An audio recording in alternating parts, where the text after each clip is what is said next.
Welcome to the Slop Temple. We pray this video helps.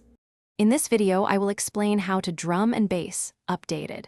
Start by programming a solid kick and snare grid, then craft a warm sub that moves with the kick. Add syncopated hats and percussion for energy, and carve space with EQ so the bass and drums do not clash.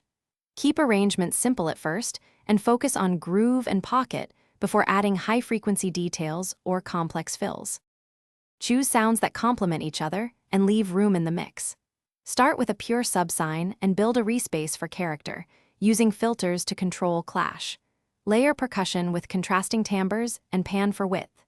Use transient shaping to make kicks punch and gentle saturation to add warmth without masking clarity.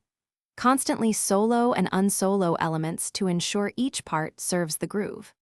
Keep arrangements dynamic by alternating energy levels and introducing new elements at strategic points. Use automation on filters, volume, and effects to evolve sounds across sections. Sidechain the bass to the kick so low end stays tight, and use bus processing to glue drum elements.